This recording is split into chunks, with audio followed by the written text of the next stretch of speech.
ঈদের দিন কুইন্সল্যান্ড রাজ্য, দেশটার নাম হলো অস্ট্রেলিয়া।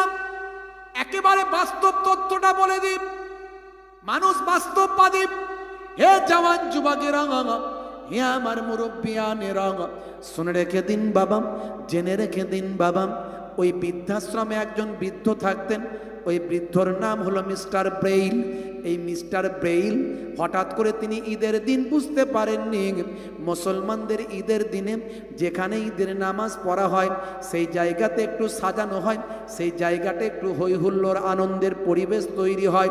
মুসলমান ঈদের দিনে একটু নতুন জামা কাপড় পরে ভালো মন্দ খাবারের ব্যবস্থা করে ভাই। ঈদের দিনে একসঙ্গে নামাজটা পড়ে কোলাকুলি করে, ছোটদের সঙ্গে বড়দের ভাব বিনিময় তৈরি হয়। হে তরুণ যুবকেরা, ঈদের দিনে স্বাভাবিক একটু হই হুল্লোড় পরিবেশ হয়। বৃদ্ধাশ্রমের পাশেই ছিল বিখ্যাত মসজিদটা। ভাইরা আমার, অস্ট্রেলিয়ার বুকে বুঝতে পারছেন তাদের নামাজটা ময়দান আমাদের মতো নাই, খোলা জায়গা নাই। শহর এলাকা, অনেক শহর এলাকায় নামাজ, ঈদের নামাজ মসজিদে পড়া হয়। হে তরুণ যুবকেরা, হে আমার মুরব্বিয়ানেরা, এই হই হুল্লোড় পরিবেশ, এমন সময় বৃদ্ধাশ্রম থেকে মিস্টার ব্রেইল তিনি ক্ষিপ্ত হলেন। তিনি চিন্তা করলেন, মুসলমানদের মসজিদে এত কিসের আওয়াজ, হই হুল্লোড় পরিবেশ। এই হই হুল্লোড় পরিবেশ ভাই আমার পছন্দ তার নয়। তিনি যাতে শান্ত করা যায়, হই হুল্লোড় পরিবেশ বন্ধ করা যায়, তাই তিনি বৃদ্ধাশ্রম থেকে বেরিয়ে মসজিদের সামনে এলেন। এই বৃদ্ধাশ্রম থেকে মসজিদের সামনে যখন এসে পৌঁছালেন, সেই সময় দেখেন মসজিদের ইমাম সাহেব ঈদের নামাজ শুরু করেছেন। আল্লাহ বলছেন, বান্দারে, হে দুনিয়ার মানুষ শুনে রেখে দাও, ওয়া আকিমুস সালাত ওয়া আতুজ যাকাত ওয়া আরকাউ মা'আর রাকিন। তোমরা নামাজটা আদায় করো, সালাতটা আদায় করো, সালাতটা কায়েম করো, আর যাকাতটা প্রদান করো, আর রুকুকারীদের সঙ্গে রুকুটা করো, অর্থাৎ জামাতে নামাজটা আদা করে না। হাইয়া আলাস সালাহ।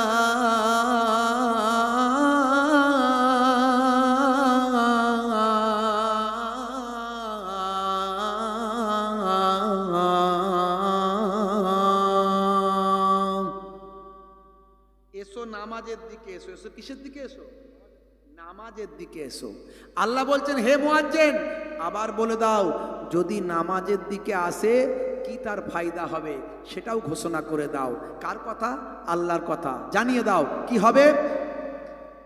হাইয়া আলাল ফালাহ।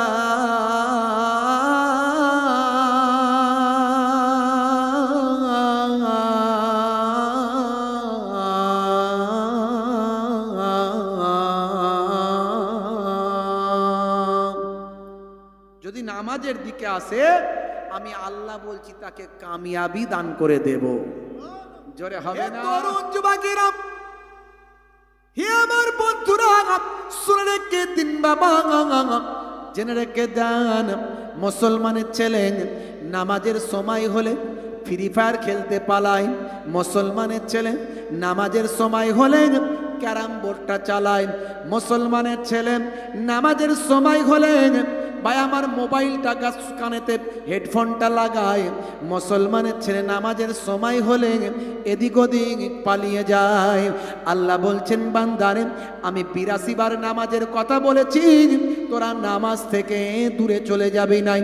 যদি তোরা নামাজি হয়ে যাস, আমি আল্লাহ বলছি অশ্লীলতা অন্যায় তোদের ধরতে পারবে না। তরুণ যুবকেরা, মিস্টার ব্রেইল মসজিদের সামনে যখন এলেন, তখন মসজিদে নামাজ চলছিল। ইমাম সাহেব তখন ঈদের নামাজ পড়াচ্ছিলেন। সুতরাং মিস্টার ব্রেইল যখন এলেন, তখন তিনি দেখতে পেলেন মসজিদে পিনলেস, কোনো আওয়াজ নাই, সাইলেন্স জোন, কোনো শব্দ নাই, কোনো হুল্লোড় নাই। আমি বৃদ্ধাশ্রম থেকে এত আওয়াজ পাচ্ছিলাম, তারা আনন্দে ছিল, তারা হই হই পরিবেশের মধ্যে ছিল। কিন্তু এখন যখন মসজিদের সামনে এলাম, তখন দেখলাম মসজিদের মধ্যে কোনো আমার শব্দ নাই, একেবারে পিনলেস জোন, একেবারে সাইলেন্স এরিয়া, কোনো শব্দ নাই, কোনো শব্দের আওয়াজের কোনো পরিবেশ নাই, শুধু ইমাম সাহেব নামাজ পড়াচ্ছেন, মুসল্লিরা নামাজ পড়ছেন। কি সুন্দর একটা মনোরম পরিবেশ, কি সুন্দর একটা সুন্দর শান্ত পরিবেশ তৈরি হয়েছে। মিস্টার ব্রেইল বলেন, আমি টানা 50 মিনিট ধরে মুসলমানদের ঈদের নামাজ আমি লক্ষ্য করলাম। হে তরুণ যুবকেরা, হে আমার বন্ধুরা, নামাজটা হলো এত সুন্দর একটা জিনিস।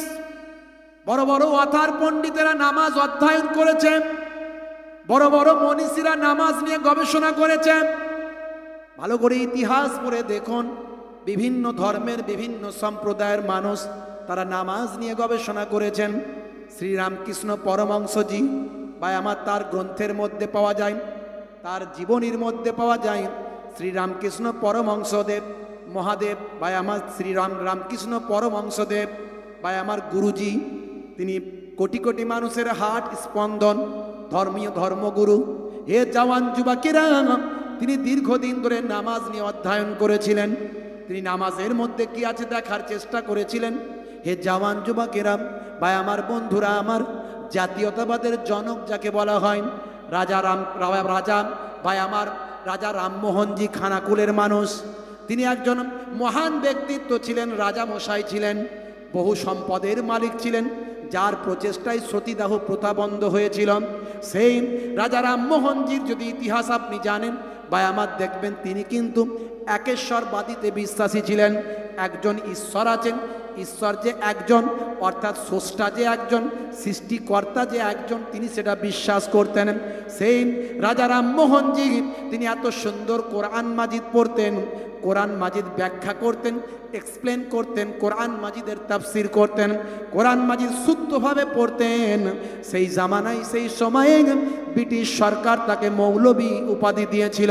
হে তরুণ যুবকেরা, হে আমার মুরব্বিয়ানেরা, মাদার টেরেসা যাকে সারা পৃথিবীর মা বলা হয়, তার সেবা পৃথিবীর মানুষের হৃদয়ে প্রবেশ করেছেন। সারা পৃথিবীর মানুষের হৃদয়ে তিনি সমাদৃতা হয়েছেন। বাবা, সেই মাদার টেরেসা যখন মারা গেলেন, মাদার টেরেসার কাছ থেকেও আল্লাহর কোরআন মাজিদ পাওয়া যায়। হে তরুণ যুবকেরা, হে আমার মুরব্বিয়ানেরা, শুনে রেখে দিন বাবা, জেনে রেখে দিন বাবা, ইসলামের সৌন্দর্যটা কোথায়, ইসলামের ব্রাইটনেস, উজ্জ্বলতা কোথায়। আজকে আপনি দেখেছেন বাবা, ভাই আমার দোস্ত আমার, দিল্লির পার্লামেন্টে বাবা, ভাই আমার বিধানসভার পার্লামেন্টে দিল্লির মুখ্যমন্ত্রীর নাম হলো মিস্টার কেজরিওয়াল। ভাই আমার অরবিন্দ কেজরিওয়াল জি, তিনি তার পার্লামেন্টের বুকে ভাই আমার সমস্ত ভাই আমার মন্ত্রী পরিষদ, সমস্ত পার্লামেন্টের মেম্বারদের কাছে বলেছেন, আমাদের দেশ পরিচালনা করতে হবে হজরতে ওমর ফারুক যেভাবে দেশ পরিচালনা করতেন, সেই আদর্শ আমাদের ধারণ করতে হবে। হে জওয়ান যুবকেরা, রাশিয়ার বিখ্যাত গভর্নর, রাশিয়ার বিখ্যাত নেতা নাম হলো ভ্লাদিমির পুতিন। মিস্টার পুতিন তিনি বলেছেন, আমি দীর্ঘদিন ধরে মুসলমানদের সঙ্গে ওঠা বসা করছি। মুসলিমরা একটা শৃঙ্খলাবদ্ধ সমাজ, মুসলিমরা একটা উন্নয়নশীল সমাজ, মুসলিমরা দেশকে ভালোবাসেন, মুসলিমরা হলো ইমানদার, মুসলিমরা হলো এক নীতিতে বিশ্বাসী। মুসলিমদের সঙ্গে আমার আচার আচরণ করে, তাদের সঙ্গে ওঠা বসা করে আমার অনেক জ্ঞান লাভ হয়েছে। তাদের প্রতি আমার সহানুভূতি এবং ভালোবাসা অনেক অনেক বেড়ে গিয়েছে। বলিউডের বিখ্যাত ফিল্ম স্টার নাম হলো মিস্টার নানা পাটেকার, যিনি বলেছিলেন, এক বাচ্চার আদমি কো হিজড়া বানা দেতা হ্যায়। কথাটা শুনতে কেমন জানি না, কিন্তু কথাটার মানে খুব ভালো। একটা মশা আদমিকে হিজড়ে বানিয়ে দেয়। কথাটা কিন্তু অতি বাস্তব কথা। শুনতে কেমন লাগে জানি না, বললে অনেকে আবার হাসে যে হুজুর আবার এইসব ডায়লগ কবে থেকে শুরু করলো। কিন্তু কথাটার মধ্যে একেবারে বাস্তবতা আছে এবং মানেটা খুব ভালো। তিনি বলতে চেয়েছেন এই কথার মধ্যে দিয়ে যে একটা মশা মানুষকে হিজড়ে বানিয়ে দেয়। আজকে আমরা যারা হিজড়ে, যারা ভাই আমার, তৃতীয় লিঙ্গের মানুষ, তাদের আমরা সম্মান করি, তারা তো আল্লাহরই সৃষ্টি, কথা ঠিক না ভুল? কিন্তু লোকে গোদা বাংলায় হিজড়া বলে, তাই এখানে ব্যবহার হয়েছে বলে আমি বলছি, তাদের সম্মান রেখে, রেসপেক্ট রেখে আমি বলছি। একটা মশা যখন আপনার শরীরে কাটছে, কামড়াচ্ছে, তখন আপনি হাততালি মারছেন, অর্থাৎ একটা মশা আপনাকে হিজড়ের জায়গায় নিয়ে যাচ্ছে। তাহলে আপনি তৃতীয় লিঙ্গের মানুষে পরিণত হচ্ছেন, করছে একটা মশা। সেই মানুষটা আজকে পয়সা হয়েছে, পয়সার অহংকার দেখাচ্ছেন, ক্ষমতা হয়েছে, লোকবল হয়েছে, জনবল হয়েছে, ক্ষমতার অহংকার, লোকবল জনবলের অহংকার। তিনি বলতে চাইছেন, হে মানুষ, তোমার এত কিসের অহংকার? একটা মশা তো তোমাকে হিজড়ে বানিয়ে দেয়, তো তোমার অহংকারটা কিসে? এক মচ্ছর আদমি কো হিজড়া বানা দেতা। আল্লাহর কোরআন খুলে দেখুন, ইন্নাল্লাহা লা ইউহিব্বুল মুতাকাব্বিরিন। আমার আল্লাহ বলছেন তাকাব্বার ও অহংকারীকে আমার আল্লাহ পছন্দ করেন না। তাহলে 1450 বছর আগে আল্লাহর কোরআনের কথার সঙ্গে আজকের নানা পাটেকারের কথা মিলে যায়। ইসলামের সৌন্দর্য, ইসলামের ব্রাইটনেস, উজ্জ্বলতা। মহারাষ্ট্রে খরা হয়েছে, কৃষকেরা আত্মহত্যা করছে। মিস্টার নানা পাটেকার লোক হিসাবে man, a good man, is good man in Bollywood film star. Man হিসাবে একজন ভালো মানুষ, তিনি মানুষের সুখে দুঃখে বিপদ আপদে তার যথাসাধ্য চেষ্টা করে থাকেন।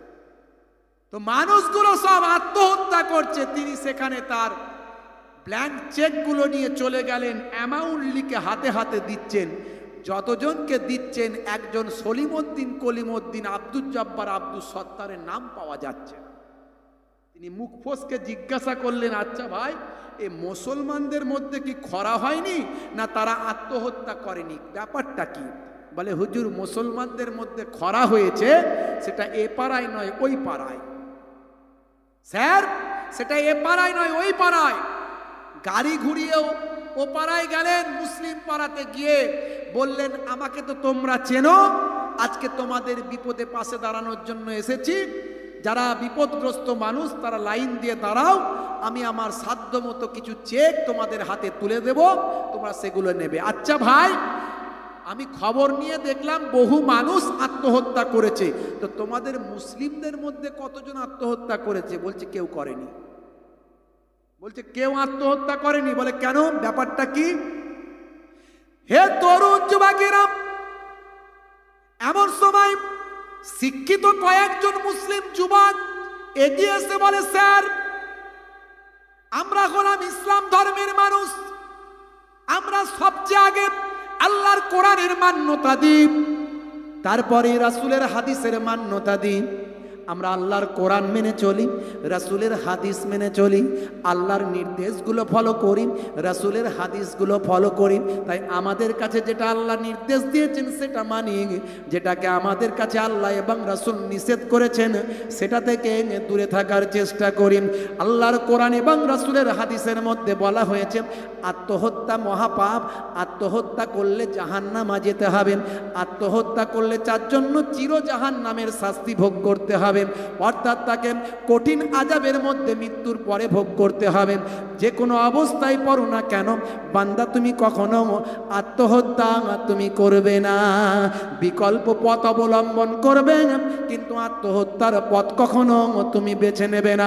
হে জওয়ান যুবকেরা, হে আমার বন্ধুরা, মিস্টার নানা পাটেকার মুসলিম যুবকদের, শিক্ষিত যুবকদের কাছ থেকে কোরআন আর হাদিসের বাণীটা শুনে তিনি অভিভূত হয়ে গেলেন, চোখের কোনায় পানিটা ছলছল করছেন। সেই সময় তিনি বললেন, হে মুসলমানেরা, শুনে রেখে দাও, জেনে রেখে দাও, তোমাদের এই কথাকে আমি স্যালুট জানাই, আর তোমাদের কোরআনের বাণী, হাদিসের বাণী আমার হৃদয়টা ছুঁয়ে যায়। জোরে হবে না? ইসলামের ব্রাইটনেস, উজ্জ্বলতা, সৌন্দর্য আমি জানি না, আপনি জানি না, আপনি জানেন না, মানুষের কাছে বলতেও পারি না, পৌঁছাতেও পারি না। এমন বক্তব্য দিচ্ছি যে বক্তব্যের দ্বারাই ইসলামকে কলঙ্কিত করা হচ্ছে। হাই রে হাই, ছি ছি ছি ছি ছি ছি। 1450 বছর আগে রাসূল কি শেখালেন আর আমরা কি শিখলাম? মিস্টার ব্রেইল 50 মিনিট ধরে ঈদের নামাজটা দেখছে, কি সুন্দর।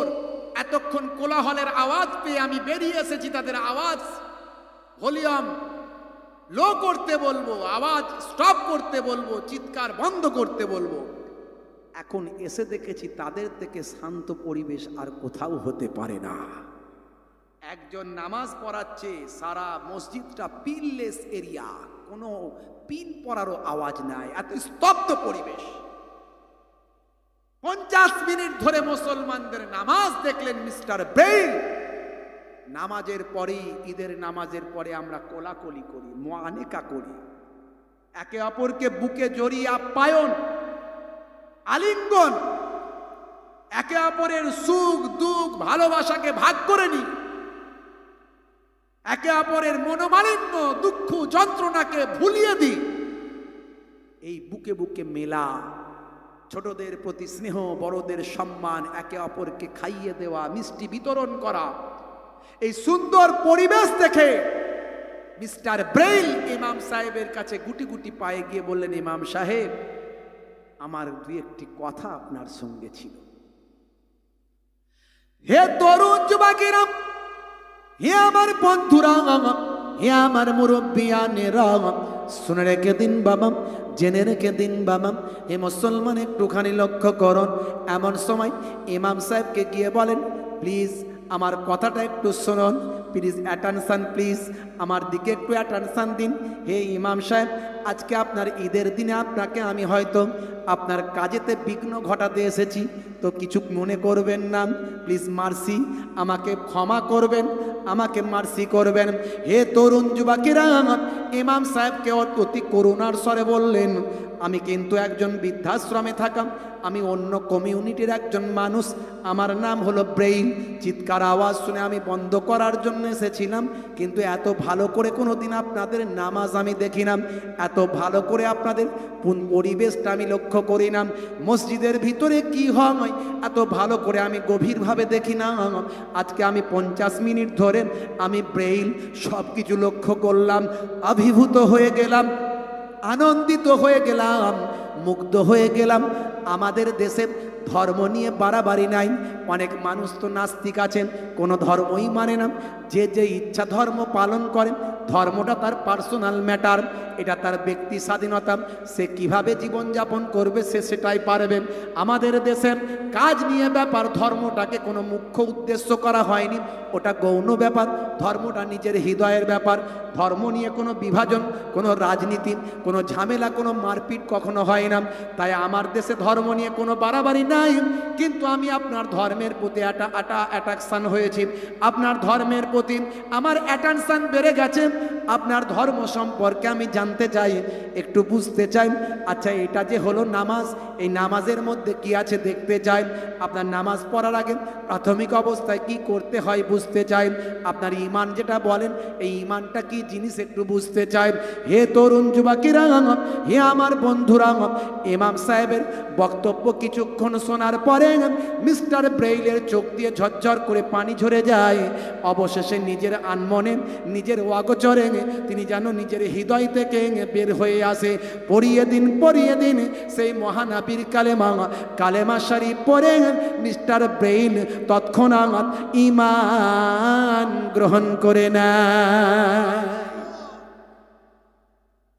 ইসলামের সৌন্দর্য আজকে আমরা মানুষের কাছে পৌঁছাতে পারি না, আজকে আমরা ইসলামকে বোঝার চেষ্টা করি না। আমরা আজকে ইসলামের দোহাই দিয়ে ইসলামকে ক্ষতি করছি, ইসলামের দোহাই দিয়ে সিলসিলার নাম করে, মাযহাবের নাম করে, দলের নাম করে এ ফুরফুরা শরীফের মানুষ, ও তবলিগ, ও দেওবন্দি, ও বেরলেবি, ও আহলে হাদিস, ও লামাযহাবি। ভাই, তোমার কাবা, ওই কাবাই তো তোমার কাবা? বলে হ্যাঁ, আমার কাবা এক। আমার আল্লাহ, তোমার আল্লাহ কি অন্য কেউ? বলে না, আমার আল্লাহ, এই আল্লাহ এক। আমার নবী তোমার নবী কি মোহাম্মদুর রাসূলুল্লাহ? হ্যাঁ, আমার নবী মোহাম্মদুর রাসূলুল্লাহ, সেটাও এক। দ্বন্দ্বটা কিসের? হাতটা এখানে বাঁধবে না এখানে, এই নিয়ে তো। মক্কা শরীফ মদিনা শরীফে যাও, গিয়ে দেখবে নামাজ পড়ছে অনেকে হাতই বাঁধেনি, হাত ছেড়ে দিয়েছে। তাহলে দ্বন্দ্ব কোথায় গেল? হাতই তো বাঁধেনি সে। আমিনটা হাত তুলে এখানে তুলবে কি তুলবে না তো, এই নিয়ে দ্বন্দ্ব। জোরে আমিন বলবে না আস্তে আমিন বলবে। ইদানিং আবার শুরু হয়েছে না, কিয়াম করা হারাম না হালাল, জায়েজ না না জায়েজ, এই বক্তারা শুরু করেছে, দেখছেন না? ছি ছি ছি ছি ছি ছি ছি। ইস, যেখানে বলা দরকার ছিল বক্তাদের, তোমাদের সন্তানগুলোকে আইএস আইপিএস ডব্লিউবিসিএস করো, তোমাদের সন্তানগুলোকে এমটেক বিটেক টেকনোলজি নিয়ে হায়ার এডুকেটেড তৈরি করো। হে মুসলিম সমাজের ঘরের সন্তানেরা, তোমরা আজকে নাসায় গিয়ে তোমরা সেখানে ওয়ার্ক করো। আমাদের আগে ইসরোতে যাও, ইসরোতে গিয়ে সেখানে আমার দেশের কাজেতে লাগো, আমার দেশের শক্তিকে বৃদ্ধি করো, দুশ্মনদের কাছ থেকে আমার দেশকে রক্ষা করার জন্য এগিয়ে এসো। দেশপ্রেম হলো ইমানের অঙ্গ, তুমি তোমার কাজের দ্বারাই বুঝিয়ে দাও। কেউ মানুক আর নাই মানুক, এপিজে আব্দুল কালামকে ইতিহাস মনে রাখবে। মিসাইল ম্যান তাকে বলা হয়। ভারতের ইতিহাসে ভাই আমার এই যুদ্ধ অস্ত্রের উপর গবেষণা করে তিনি যে ইতিহাস তৈরি করেছেন, আজ থেকে 100 বছর পরেও এপিজে আব্দুল কালাম একজন মুসলমান ঘরের সন্তান, তার বাপ ছিলেন একজন ইমাম সাহেব, এটা অস্বীকার করার কারো জায়গা নাই। ইমাম সাহেব তার বাপকে ছেলেকে বিজ্ঞানী বানিয়েছে, তাই তো ভারতবর্ষ আজকে গর্ব করে বলে আমাদের মিসাইল ম্যান আছে। কিন্তু তার বাপটাকে দেখো, তার বাপটা কে ছিল? একটা মসজিদের ইমাম সাহেব ছিল। ছোট্টবেলায় এপিজে আব্দুল কালাম গরিবী জীবনযাপন করেছেন, অসহায় জীবনযাপন। ভোরবেলা ফজরের নামাজের পরেই বাপ নামাজ পড়তে নিয়ে যেতেন, নামাজটা পড়ে নিয়ে পেপার বিক্রি করতে বেরোতেন, খবরের কাগজ বিক্রি করতেন, হকারি করতেন, আর স্কুলে গিয়ে পড়াশোনা করতেন। অদম্য জেদ আর ইচ্ছা, মেধা শক্তিকে কাজে লাগিয়ে আল্লাহর উপর ভরসা রেখে বাপের দোয়াতে সারা পৃথিবীর মধ্যে কয়েকজন বিজ্ঞানীর মধ্যে 1 নাম্বার একজন বিজ্ঞানী হয়ে গেলেন, ভারতবর্ষের উজ্জ্বল নক্ষত্রে পরিণত হলেন। অনেকে বলে তিনি নাকি নাস্তিক ছিলেন, তিনি নাকি কোরআন পড়েননি, তিনি নাকি হাই এই করেছে। বাজে কথা, সব বাজে কথা। বড় মানুষ হলে বড় মানুষের বিরুদ্ধে অনেক বাজে বাজে কথা ছড়ায় কিছু মানুষ, মিডিয়াও কিছু প্রচার করে। এপিজে আব্দুল কালাম যে নামাজ পড়তেন, তার টুপি মাথায় দেওয়া ছবি ভাইরাল আছে। তিনি নামাজে গেছেন, ঈদের দিনে ঈদগাহে নামাজ পড়ছেন, ঈদের নামাজে ভাইদের সঙ্গে মোয়ানেকা করছেন, বুকে বুকে মিলছেন, তার ছবি আছে। অথচ তার সম্পর্কে অনেক বাজে বাজে কথা বলা হয়েছে। হ্যাঁ, তিনি আমার আপনার মতো হয়তো দাঁড়িয়েওয়ালা মানুষ ছিলেন না, কিন্তু তিনি সমাজের জন্য অনেক কাজ করে গেছেন, তিনি দেশের জন্য কাজ করে গেছেন। বন্ধুরা আমার, তরুণ যুবকেরা আমার, মুরব্বিয়ানেরা আমার, আশফাকুল্লাহর নাম ইতিহাস থেকে মুছে দেওয়া যাবে না। শের আলীর নাম ইতিহাস থেকে অস্বীকার করা যাবে না। বড়লাট ভাই আমার, বড়লাটকে হত্যা করতে চেয়েছিলেন ক্ষুদিরামের বসু, হত্যা করতে পারেননি, অদম্য চেষ্টা ছিল। এই ছোট্ট বয়সের বাচ্চা ছেলেটি আমার দেশের মহান বিপ্লবী, ছোট্ট বয়সে ধরা পড়ে গিয়ে ক্ষুদিরামের ফাঁসি হলো। বয়স তখন তার 20 বছরও পার হয়নি। এই রকম একটা কিশোর বয়সে তার দেশপ্রেমকে আজকে ভারতবর্ষের মানুষ স্যালুট করে। সেই সময়কার মহান বিপ্লবী ছিলেন শের আলী, যাকে ভাই আমার কিছু ভাই আমার সাম্প্রদায়িক ঐতিহাসিক ইতিহাসবিদ যারা কমিউনালিজমের শিকার হয়ে তাদের রন্দে রন্দে সাম্প্রদায়িকতা ঢুকে গেছে, শের আলীকে তারা ভালো করে ইতিহাসের পাতায় নামটা লেখেনি। কিন্তু ইন্টারন্যাশনাল ইতিহাস অস্বীকার করার কোনো জায়গা নাই। শের আলী যখন দেখলেন আমার সহযোদ্ধা ক্ষুদিরাম বড়লাটকে হত্যা করতে গিয়ে ধরা পড়ে তার ফাঁসি হলো, আমি যতক্ষণ না বড়লাটকে হত্যা করতে পারি স্বস্তির নিঃশ্বাস আমি ফেলবো না। সেই বড়লাটকে যিনি হত্যা করেছিলেন তিনি হলেন এই মুসলমানের ঘরের সন্তান, নাম হলো তার শের আলী। ইতিহাস অস্বীকার করতে পারে না। তার ফাঁসি হয়েছিল, শের আলীকে ফাঁসি দিয়ে দেওয়া হয়েছে। বন্ধুরা আমার, তরুণ যুবকেরা আমার, মুরব্বিয়ানেরা আমার, আপনাকে প্রমাণ করতে হবে ইসলামের সৌন্দর্য। দেশ প্রেম ইসলামের অঙ্গ, ইমানের অঙ্গ। হুব্বুল ওয়াতানে মিনাল ঈমান, দেশপ্রেম হলো ইমানের অঙ্গ।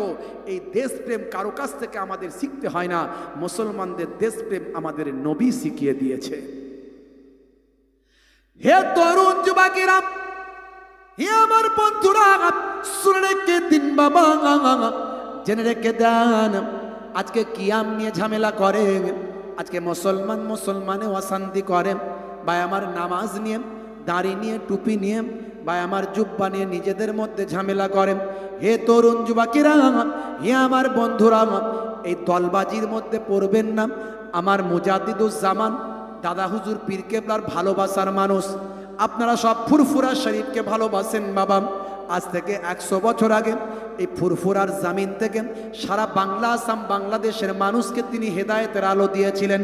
এ কথা আজকে ভাই আমার বিভিন্ন দলের মানুষ তারা স্বীকার করতে বাধ্য হয়। এই বাংলার মানুষ দাড়ি পেয়েছে ফুরফুরার পীরের ওসিলায়, এ বাংলার মানুষ নামাজ পেয়েছে ফুরফুরার পীরের ওসিলায়, এ বাংলার মানুষ কোরআন পেয়েছে ফুরফুরার পীরের ওসিলায়, এ বাংলার মানুষ মাদ্রাসা, মসজিদ, মক্তব পেয়েছে, জলসা, জুলুস, ওয়াজ নাসিহাতের মাহফিল পেয়েছে ফুরফুরার পীর হযরতে আবু বকর সিদ্দিক রাহমাতুল্লাহ আলাইহি।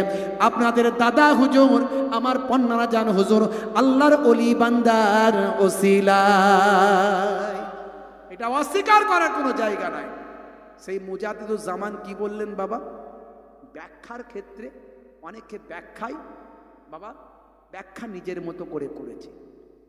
আমার আল্লাহ যা বলেছেন, রাসূল যা বলেছেন, যেগুলো পরিষ্কারভাবে সুন্দরভাবে আমাদের কাছে বুঝতে পারিনি আমরা, সেগুলো নিয়ে কিছু ব্যাখ্যা কিছু ওলামারা করেছেন। যে যে অ্যাঙ্গেল থেকে করেছেন তার মতো করেছেন। সেগুলো নিয়ে কিছু কেমন আমাদের মধ্যে আমলগত পার্থক্য থাকতে পারে। তার মানে এটা কিন্তু বিতর্ক, ঝামেলা, অশান্তির ব্যাপার নয়।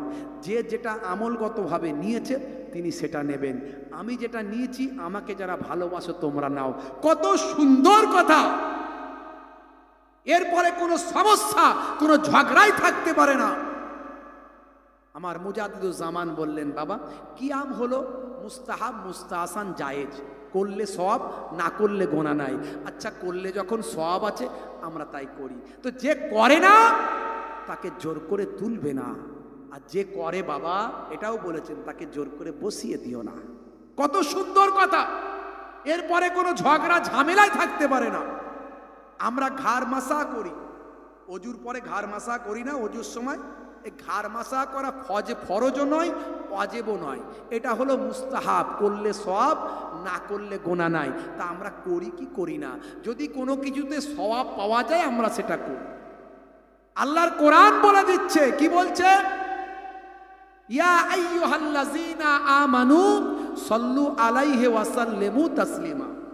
আল্লাহ নিজে বলছেন, ইন্নাল্লাহা ওয়া মালাইকাতাহু ইউসাল্লুনা আলান নবী।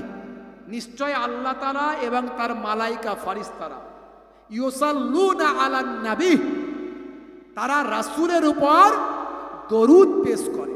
রাসূলের উপর কি করে? আল্লাহও দরুদ পড়েন, মালাইকা ফেরেশতারাও দরুদ পড়েন আমার রাসূলের উপর। জোরে বলুন সুবহানাল্লাহ। কি রাসূলের মর্যাদা চিন্তা করুন, আমার রাসূলের কি সম্মান! আল্লাহ আবার বলছেন কোরআনে, বাবা কোরআনের একটা অক্ষরকে অস্বীকার করলে ঈমান চলে যাবে।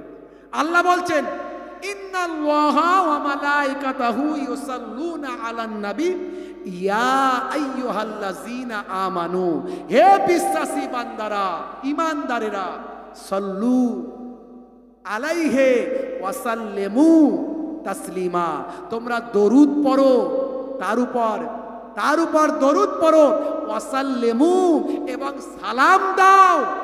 দরুদও পড়ো, সালামও দাও। সালামটা কেমন ভাবে দেবে? আল্লাহ বলছেন কেমন ভাবে দেবে সালামটা? তাসলিমা, অর্থাৎ সম্মানের সঙ্গে, আদবের সঙ্গে সালামটা দাও। আমার আপনার পীর মোর্শেদ বললেন আল্লাহ তো সালাম দিতে বলেছ, তা আমরা সালামটা যদি বসে দিই সেটাও হবে, সালাম বসে দেওয়া যাবে, সালামটা যদি শুয়ে দিই তাও দেওয়া যাবে, কিন্তু সম্মানের সঙ্গে আল্লাহ বলেছেন তাসলিমা বলেছেন, তা আমি তাসলিমের সঙ্গে যদি সালামটা দিই তাহলে আমাদের দাঁড়িয়ে দেওয়াটা উচিত। জোরে হবে না? তাহলে ব্যাখ্যাটা এখানে করেছে। কেউ বলছে না আমরা রাসূলকে সালাম দিই, দাঁড়িয়ে দেওয়ার কি দরকার আছে, বসে দিলেও তো হবে, শুয়ে দিলেও তো হবে, আমরা তো দিই, দাঁড়ানোর দরকার নাই। তাহলে গন্ডগোলটা কোথায়? দাঁড়ানো নিয়ে না দাঁড়ানো নিয়ে। তা আমার দাদা হুজুর পীর কেবলা বললেন তুমি তোমার মতো ব্যাখ্যা করেছো, আমি আমার মতো করেছি। দাদা হুজুর কেবলা নিজস্ব ব্যাখ্যা তো নয়, ইমামে আজম আবু হানিফার ব্যাখ্যা, হানাফি মাযহাবের মানুষ।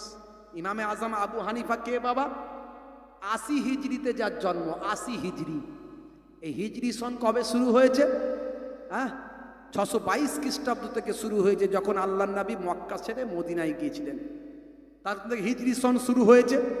আল্লাহর নবী ইন্তেকাল করছেন 8ম হিজরিতে, মক্কা জয়। তারপরে ভাই আমার তরুণ যুবকেরা আমার 10ম হিজরি, এই আল্লাহর নবীর ইন্তেকালের কিছু কম বেশি 70 বছর পরে তার জন্ম হচ্ছে। তিনি সাহাবাদের দেখেছেন। সাহাবারা কারা? যারা আল্লাহর নবীকে দেখেছে। তাহলে সেই মানুষটাকে আমরা অনুসরণ করে আমরা হানাফি মাযহাবের মানুষ।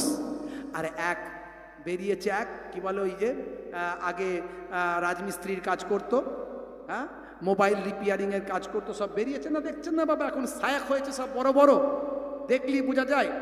তার আজগুবি এমন এমন কথা বলছে যে কোরআন হাদিস বোঝার জন্য মাদ্রাসায় যাওয়া লাগবে না।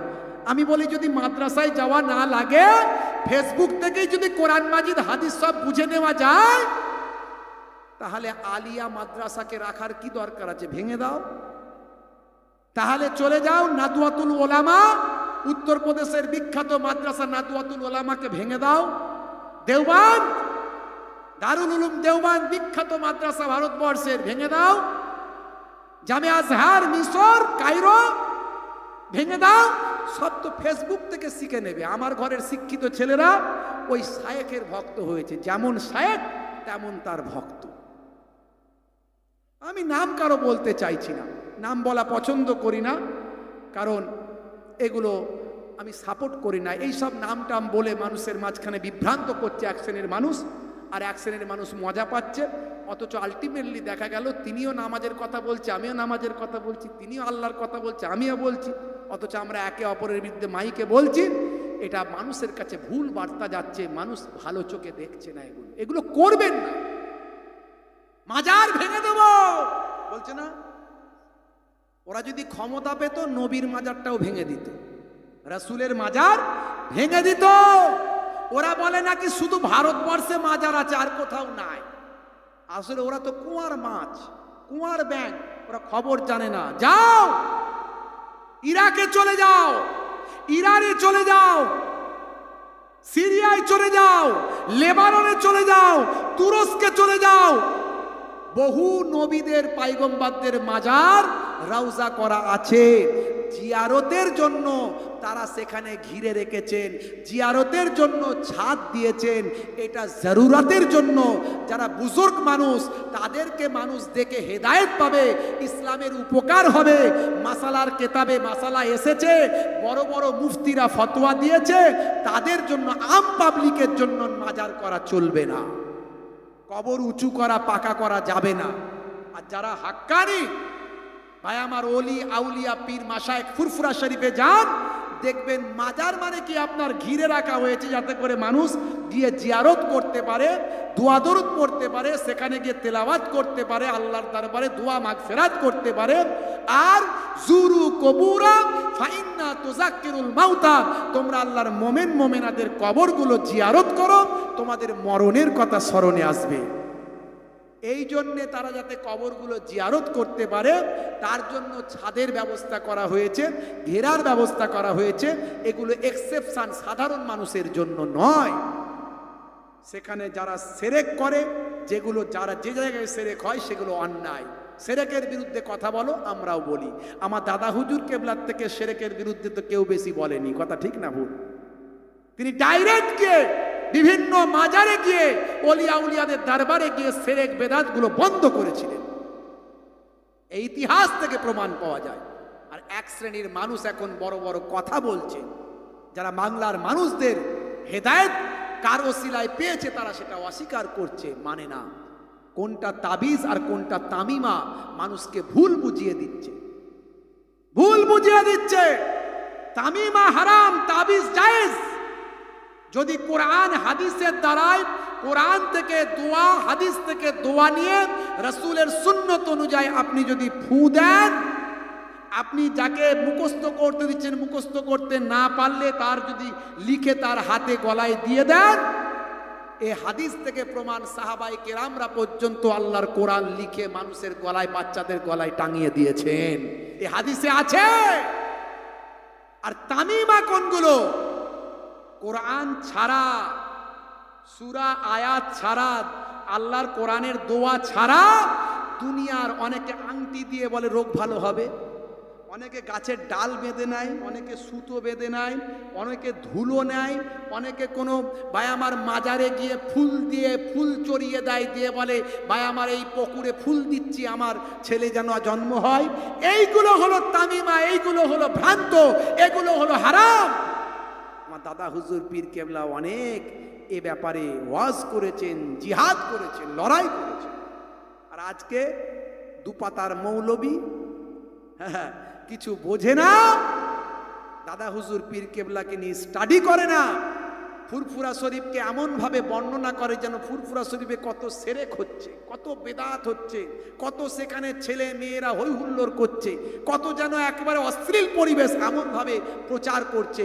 ভাই আমার ওই কি বলবো সব, ভাই আমার আগে কখনো রাজমিস্ত্রি ছিল, এখন বক্তা হয়ে গেছে, আর এই মোবাইলের ফেসবুকের এখন কিছু শ্রোতা পেয়েছে। কোরআন হাদিসের ব্যাখ্যাগুলো বুঝতে হবে, কোরআন হাদিসের ব্যাখ্যাগুলো বুঝতে হবে। বন্ধুরা আমার, তরুণ যুবকেরা আমার, অস্বীকার করার কোনো জায়গা নাই। আপনি পীর ওলিদের অস্বীকার করতে পারেন না, পারেন না। বাংলাদেশে ভাই আমার শাহজালাল রহমাতুল্লাহ আলাইহির অবদানকে বাংলাদেশের মানুষ অস্বীকার করতে পারে না। শাহজালাল রহমাতুল্লাহ আলাইহি যদি বাংলাদেশের জমিনে না আসতেন, বাংলাদেশের মানুষ কলেমা পেত না, দিন পেত না, ইসলাম পেত না। আজও বাংলাদেশের বড় বড় বিখ্যাত বিখ্যাত জামে আজহার পাস বড় বড় আলেমরা পর্যন্ত ভাই আমার অকুণ্ঠ চিত্রে, ভাই আমার নিরঙ্কুশ চিত্রে তারা প্রমাণ করতে বাধ্য, তারা স্বীকার করতে বাধ্য যে শাহজালালের অবদান আমরা অস্বীকার করতে পারবো না। যেখানে পৃথ্বীরাজ বাদশার কথা হিন্দুস্তানের জমিনে, যেখানে জয়পালের কথা, সেখানেই উঠে এসেছে খাজা গরিব নওয়াজ মাইনুদ্দিন চিশতির কথা।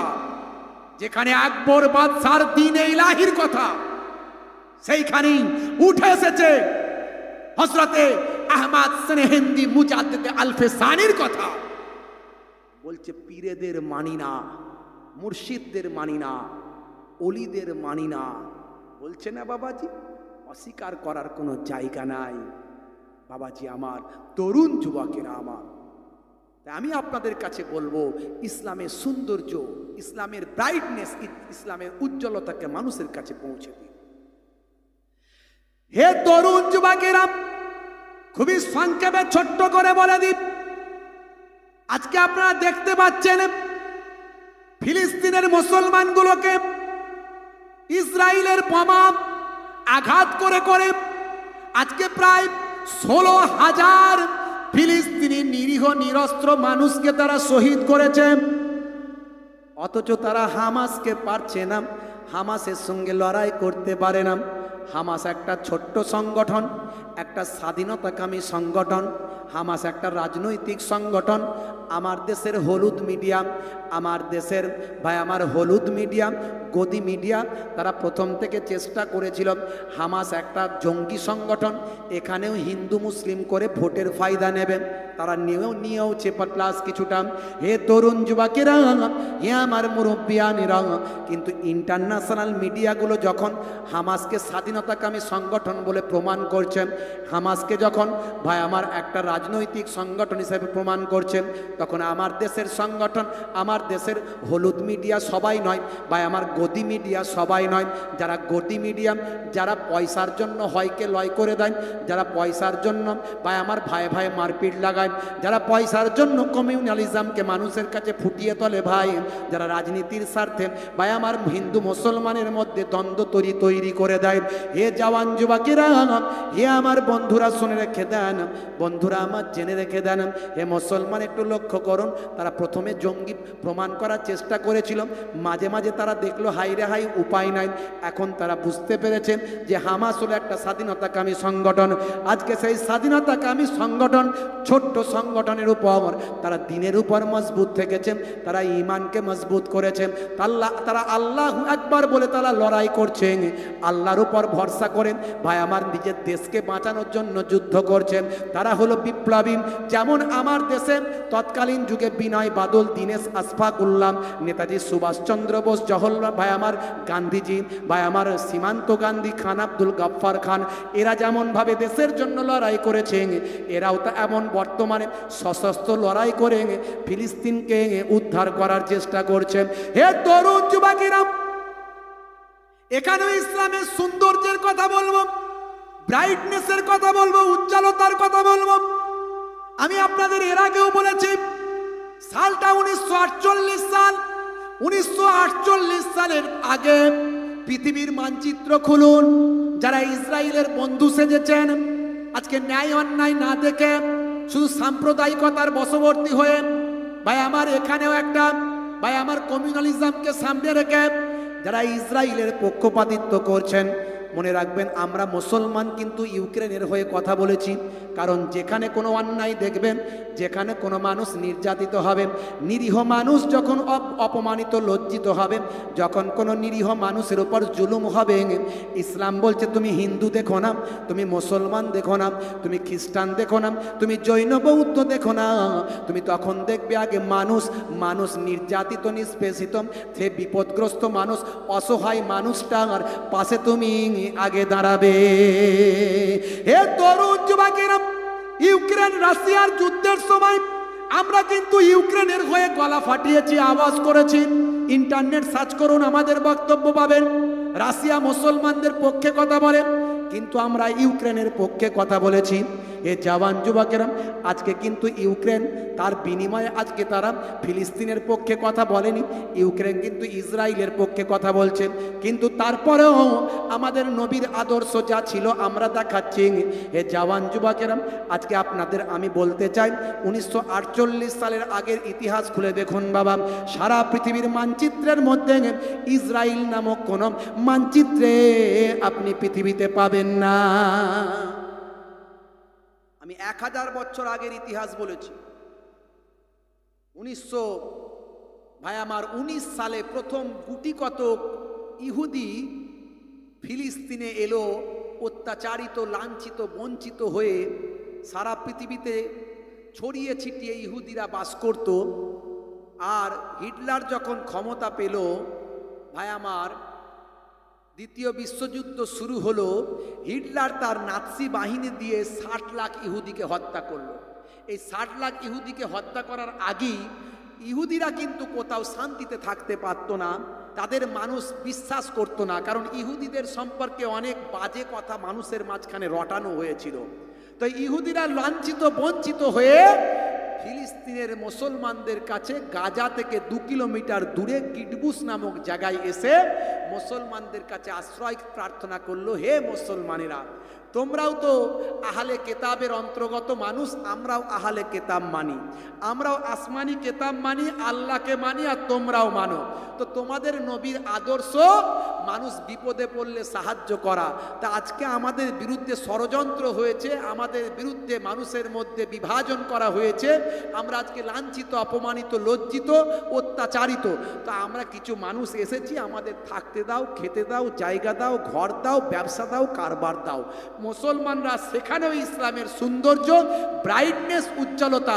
রাসূল বলেছেন বাড়িতে যদি মেহমান আসে, মেহমানকে থাকতে চাইলে থাকতে দেবে, আর অবশ্যই না খাইয়ে বাড়ি পাঠাবে না।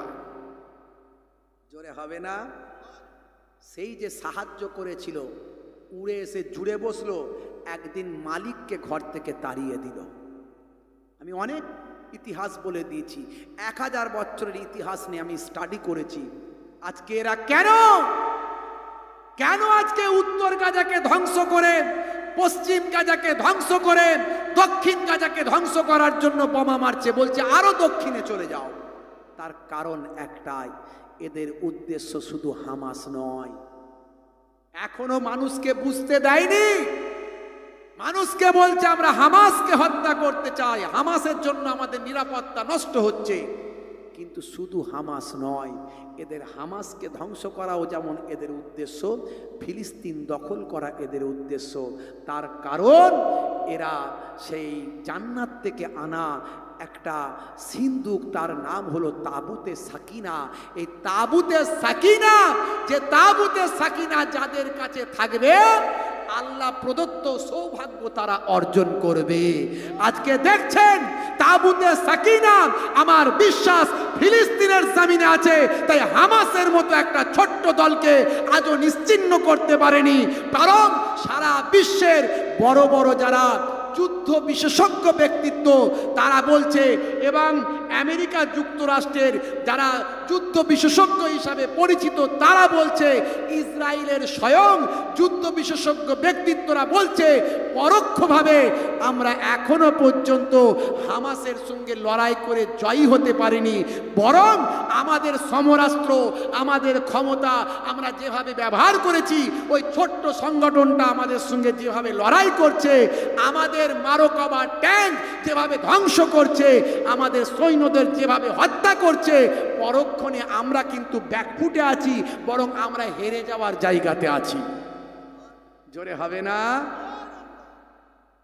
হামাসকে মারতে না পেরে নিরীহ মানুষ, নিরস্ত্র মানুষগুলোর উপর থেকে বোমা ফেলছে, আর ভাই আমার পাখির মতো হাজার হাজার মানুষকে শহীদ করছে। মনে রাখবেন, ইসরায়েলের পতনের সময় এসে গেছে, পতনের সময় এসে গেছে, আর বেশি দেরি নাই। কোনো এক সময়, যে কোনো সময় পতন ঘটতে পারে। বন্ধুরা আমার, 16,000 নিরীহ নিরস্ত্র মানুষকে তারা হত্যা করেছে। আমি যেটা বলেছি আপনাদের, তাবুতে সাকিনার জন্য তারা এসব করছে।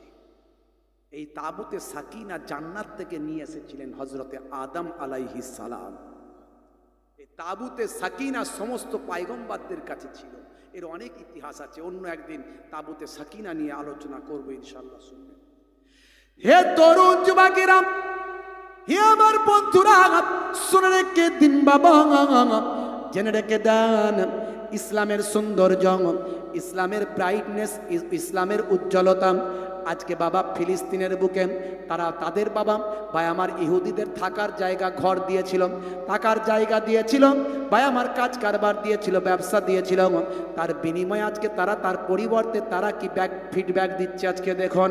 হে তরুণ যুবকেরা, সারা পৃথিবীতে আজকে ইহুদিদের ঘৃণা মানুষ জানাচ্ছেন, ইসরায়েলের প্রতি নিন্দা করছেন।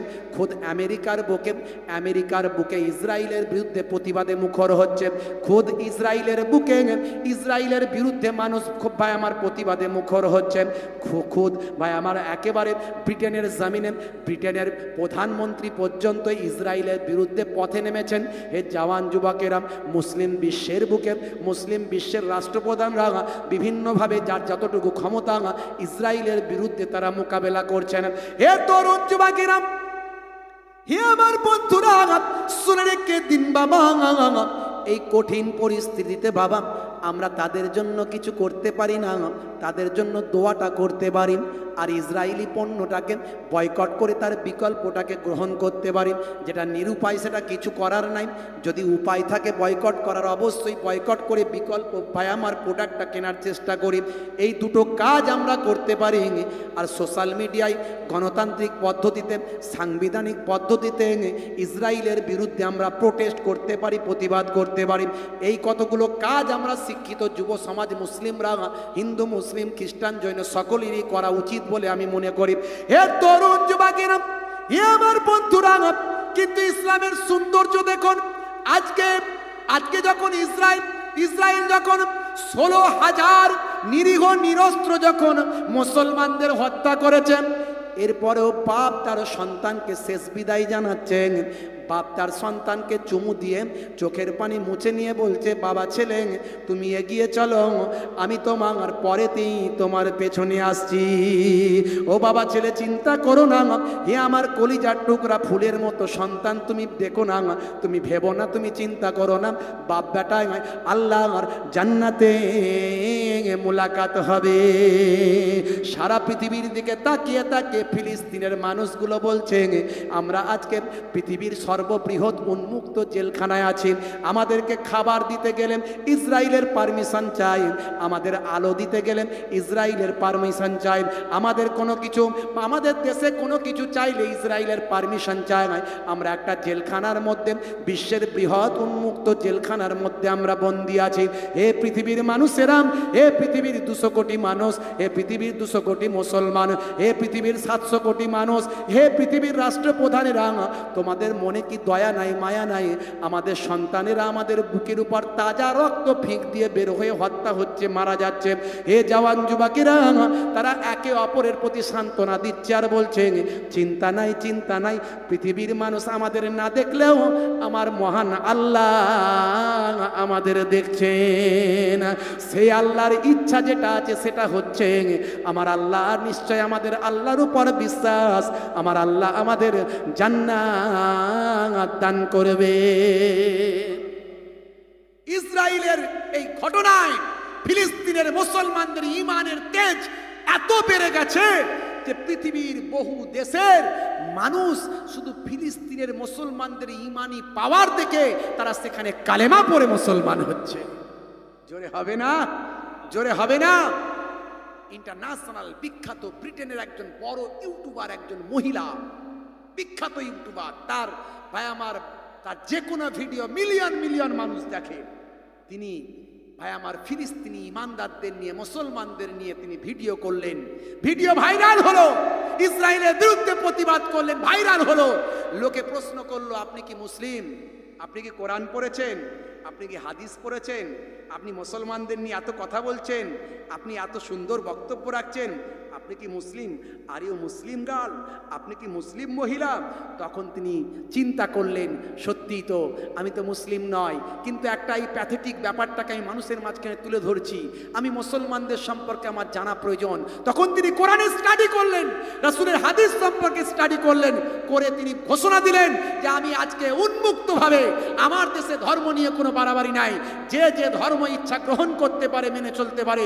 ব্রিটেনের জমিনে বসে প্রকাশ্য ভিডিওতে ভাই আমার অনলাইন লাইভ ভিডিও করে তিনি সেখানে কালেমায় শাহাদাত করে সারা বিশ্বের মানুষকে বুঝিয়ে দিলেন ফিলিস্তিনের মানুষদের উপর যে অত্যাচার চলছে এর কন্ডেম করে, প্রতিবাদ করে, আর তাদের ঈমানি শক্তির প্রতি আমি আদর্শিত হয়ে তাদের ঈমানি শক্তিকে আমি গুরুত্ব দিয়ে, প্রাধান্য দিয়ে সেই ঈমানি শক্তি অর্জন করার জন্য আমি মাথায় হিজাব পরে, কালেমা পরে আমি ঈমান কবুল করলাম। জোরে হবে না? বন্ধুরা আমার, ইসলামের সৌন্দর্যকে মানুষের কাছে পৌঁছে দিন। আপনি নতুন করে ইসলামকে ভালো করে বোঝার চেষ্টা করুন। আজ থেকে ওয়াদা করুন, নামাজ ছাড়বেন না, রাসূলের সুন্নত ছাড়বেন না। আজ থেকে আপনি প্রতিজ্ঞা করে নিন। ভাই আমার, আজকে তাকিয়ে দেখুন, 16,000 ফিলিস্তিনিকে কিছু কম বেশি তারা শহীদ করে দিয়েছে। তারা আজকে আমাদেরকে কি বলছে, তারা আমাদের দিকে কি আওয়াজ দিচ্ছে, আমার এই ছোট্ট কবিতার মধ্যে দিয়ে আমি শেষ করব। मैं ही तो फिलिस्तीन हूँ, तुम मुझको बचा लो ना, जालिम जुल्म करें रखते ते बये बन्ना, मस्जिदे अक्सा तो सुदू तो আমার নাম, কিবলা তো মুসলমানের, তবে একলা কেন আমরা, মসজিদে আকসা তো শুধু তো আমার নাম, কিবলা তো মুসলমানের, তবে একলা কেন আমরা, জালিম ইসরাইল বোমা ঘরে ফেলে, ফুলের ফুলের মতো শিশু পিতার কোলে মরে। অত্যন্ত বেদনাদায়ক ব্যাপার। মোদের মা বেটিকে 75 বছর ধরে ইজ্জত তাদের লুটে জালিম যখন চাইবে। মোদের মা বেটিকে 75 বছর ধরে ইজ্জত তাদের লুটে জালিম যখন চাইবে। উঠনা भी तुम्हें होगा, जगना भी तुम्हें होगा, रुकना भी तुम्हें होगा, लड़ना भी तुम्हें होगा। जोरे হবে না, আর জোরে হবে না। उठना भी तुम्हें होगा, जगना भी तुम्हें होगा, रुकना भी तुम्हें होगा, लड़ना भी तुम्हें होगा। 1948 সালটার আগেতে ইসরায়েল নামী কোনো দেশ ছিল না মানচিত্রে। জার্মানি নাৎসিদের কাছে ইহুদিরা মার খেয়ে আসেন সরল ফিলিস্তিনে। মসজিদে আকসা को कब्जा भी वही ने क्या, फिलिस्तीनी को कब्जा भी वही ने क्या। मस्जिदे अक्सा को कब्जा भी वही ने क्या, फिलिस्तीनी को कब्जा भी वही ने क्या। मैं ही तो फिलिस्तीन हूँ, तुम मुझको बचा लो ना। जालिम जुल्म करे रखते थे बये बन्ना। उठना भी तुम्हें होगा, जगना भी तुम्हें होगा, रुकना भी तुम्हें होगा, लड़ना भी तुम्हें होगा। জোরে হবে না। ইসলামের সৌন্দর্য মানুষের কাছে পৌঁছে দিন। আজ থেকে ওয়াদা করুন, নামাজ ছাড়বেন না, নামাজ ছেড়ে দেবেন না। নামাজ ছেড়ে দিয়ে কখনো আপনি সাচ্চা মুসলমানই হতে পারেন না। আমি অনেক সুন্নতের কথা বলেছি, ইন্টারনেটে যাবেন, আমার 15 থেকে 20 হাজার বক্তব্য কিছু কম বেশি আছে। আমি যদিও এত বক্তব্য মানুষের কাছে আসুক আমি চাই না, ইউটিউবার ভাইরা আবেদন করেন, বলেন, আমি না করতে পারি না, কিন্তু আগামী দিন একটা রুলস আমাদের থাকবে, সেটা করতে হবে। আপনারা জানেন বাংলার খ্যাতনামা আলেমরা আজকে সব একত্রিত হয়েছে। বর্তমান পরিবেশ পরিস্থিতি যেদিকে যাচ্ছে, উপায় ছিল না। আমরা যে সংগঠন করেছি সে সংগঠনটার নাম, যারা ওয়াজ করেন, লেকচার্স দেন, বক্তব্য রাখেন, তাদের নিয়ে সংগঠন লেকচারার্স অ্যাসোসিয়েশন অফ বেঙ্গল। বড় বড় আলেমরা এখানে আছেন, বড় বড় নামি দামি বক্তারা এখানে আছেন, ইন্টারনেটে আপনারা দেখছেন। তা আমরা আলোচনা আগামী দিন করব কিভাবে ইউটিউবে বক্তব্য নিশ্চয় আমাদের যাবে, নিশ্চয় দিনের খাতিরে মানুষের কাছে পৌঁছাতে হবে। ভালো ভালো কথাগুলো মানুষের কাছে না পৌঁছালে মানুষ জানতে পারবে না।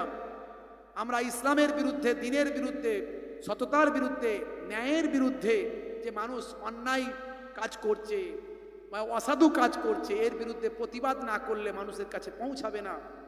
গণতান্ত্রিক পদ্ধতিতে, সাংবিধানিক পদ্ধতিতে আমরা নিশ্চয় এগিয়ে যাব আগামী দিন।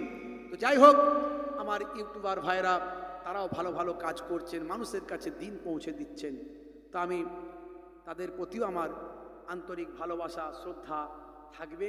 ভাইরা আমার, তা আজকে আমাদের এই ইসলামের সৌন্দর্যটাকে মানুষের কাছে পৌঁছে দেওয়ার চেষ্টা করতে হবে। যে কথা মানুষের কাছে গেলে বিভ্রান্তি হবে, মানুষ বিভ্রান্ত হয়ে পড়বে, সমাজ নষ্ট হবে, ইসলামের কলঙ্ক হবে, বদনাম হবে, এমন কথাবার্তা মানুষের কাছে পৌঁছানো চলবে না। তাতে যদি আমার ব্যক্তিগত বেনিফিটও হয়, আমি ইউটিউবে ছাড়লে মিলিয়ন মিলিয়ন ভিউ হবে, আমার অনেক ইনকাম হয়ে যাবে। যিনি প্রকৃত ইউটিউবার হবেন, যদি ইসলামের ভালোবাসা তার মধ্যে থাকে, রাসূলের আদর্শ যদি তার মধ্যে থাকে, দ্বীনের মহাব্বত থাকে, তিনি নিশ্চয় এই রকম বক্তার বক্তব্য ছাড়বেন না। হতে পারে সেই বক্তার অকথ্য ভাষা, বাজে কথাবার্তা, ঝগড়া, গীবত, এর বিরুদ্ধে ওর বিরুদ্ধে কথাবার্তা, এখনই আমি কোনো বাজে বাজে কথা বলবো, ভাইরাল হয়ে যাবে কালকে, কিন্তু সে কথাগুলো মানুষের কাছে ছাড়া চলবে না, রেকর্ডিং হলেও কেটে দিতে হবে। বুঝতে পারছেন? তবে আপনি আল্লাহর দরবারে মর্যাদা পাবেন। আমি আপনাদের কাছে অনুরোধ করি, আগামী দিন আমাদের ডিসিশন, ওলামাদের ডিসিশন ইনশাল্লাহ আপনাদের কাছে আসবে ইনশাল্লাহ। তো যাই হোক ভাইরা আমার, আমি আপনাদের কাছ থেকে বিদায় নেব।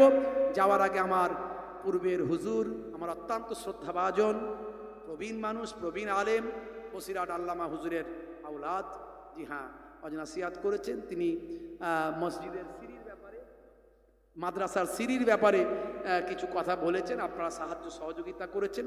আমি একটু দান তুলব, এবার আপনাদের বক্তব্য সব করে দিন। তো যাই হোক, এখন আমি আপনাদের কাছে একটু বলবো